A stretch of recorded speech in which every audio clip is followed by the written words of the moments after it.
हम प्रमुख रूप से दो बड़ी खबरों की चर्चा करेंगे। हम बात करेंगे रूस और यूक्रेन के युद्ध की, जहां हर रात तबाही की नई तस्वीरें इस समय सामने आ रही हैं। रूस ने एक के बाद एक कई ड्रोन हमले कर यूक्रेन के अलग अलग इलाकों में तबाही मचा दी है और यूक्रेन को भारी नुकसान झेलना पड़ा है। इस खबर के बाद यह भी खबर आई है कि वोलोदिमीर ज़ेलेंस्की यानी यूक्रेन के जो राष्ट्रपति हैं, वो North Atlantic Treaty Organization NATO में शामिल न होने पर भी अब सहमत हो गए हैं। दरअसल बर्लिन में ज़ेलेंस्की के अलावा ट्रंप के दूत भी वहां मौजूद थे और यूरोप के कई बड़े नेता युद्ध खत्म करने के नए फॉर्मूले को ढूंढने का प्रयास कर रहे हैं।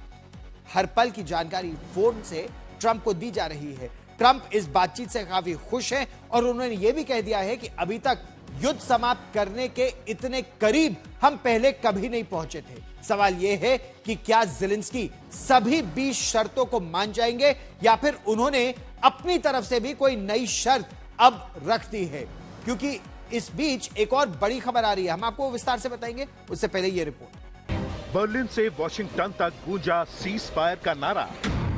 ज़ेलेंस्की ने किया नाटो वाली जिद छोड़ने का इशारा।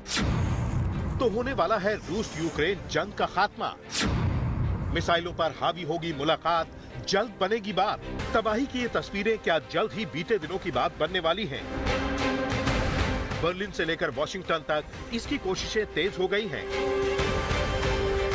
बर्लिन में हर कोई जुटा, यूक्रेन के राष्ट्रपति ज़ेलेंस्की भी, ट्रंप के दूत भी और यूरोप के बड़े नेता भी। इनकी बातचीत से हर कोई उत्साहित है, खासतौर पर ट्रंप, जिनका जंग खत्म करने का 20 शर्तों वाला मसौदा अभी तक अधर में लटका हुआ है।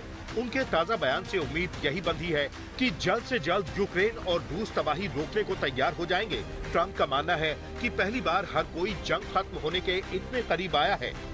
बर्लिन में ट्रंप के शांति दूत फोन पर उन्हें अलग अलग मुलाकातों से निकल कर आ रहे नतीजों के बारे में बताते रहे। तो सवाल यह है कि अगर हर कोई तैयार है तो जंग खत्म करने में दिक्कत क्या है? दरअसल कभी यूक्रेन एक कदम पीछे हटता रहा है तो कभी रूस। एक ही वक्त पर दोनों को संघर्ष विराम के लिए मनाने में ही सारा अमला जुटा हुआ है। इसके अलावा यूक्रेन को अभी तक ये भरोसा कोई नहीं दिला पाया है कि उसे पश्चिमी देशों जैसी सुरक्षा गारंटी दी जाएगी, बिल्कुल वैसी जैसी नाटो सदस्यों को दी जाती है।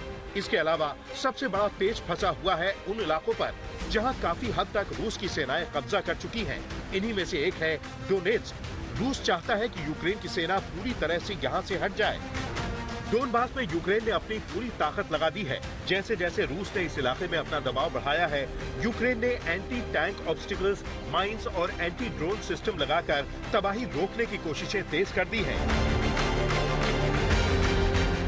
अगस्त में पुतिन ट्रंप की अलास्का मीटिंग के बाद से रूस यूक्रेन जंग रुकवाने की तमाम कोशिशों का कोई खास फायदा नहीं हुआ था, लेकिन इन 4 महीनों में अमेरिका ने यूक्रेन पर दबाव बढ़ाने की रणनीति पर तेजी से काम किया है। एक तरफ व्हाइट हाउस में मुलाकात के दौरान ट्रंप ने ज़ेलेंस्की की टॉमहॉक मिसाइल की मांग को खारिज कर दिया था। दूसरी तरफ 20 शर्तों वाला समझौता हर हाल में मानने जैसी चेतावनी भी ट्रंप की तरफ से हर दूसरे दिन दी जा रही थी।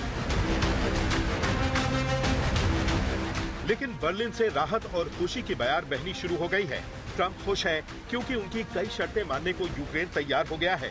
ज़ेलेंस्की नाटो सदस्यता छोड़ने का मूड बना चुके हैं। हालांकि उन्होंने बर्लिन की बैठकों के बाद सोशल मीडिया पर सुरक्षा गारंटी का मुद्दा जोर शोर से उठाया है। उनका कहना है कि हम सुरक्षा गारंटी पर चर्चा कर रहे हैं और युद्ध क्षेत्र में कोई भी कदम उठाने से पहले सेना और जनता दोनों को ये साफ तौर पर समझना होगा कि सुरक्षा गारंटी क्या होगी। ये बहुत अहम है। हम इस सब को लिखित रूप में देने पर काम कर रहे हैं और इसमें प्रगति हो रही है। सेना द्वारा तैयार किए गए विवरण काफी बेहतर लग रहे हैं। हालांकि ये केवल पहला मसौदा है। गेंद पूरी तरह से यूक्रेन के पाले में है, क्योंकि जंग के इन सालों में सबसे ज्यादा नुकसान उसी का हुआ है। उसके शहर दर शहर तबाह हो चुके हैं। सैन्य ताकत कम हो रही है। रूस की सेनाएं तेजी से आगे बढ़ रही हैं और अमेरिका का दबाव लगातार बढ़ता जा रहा है।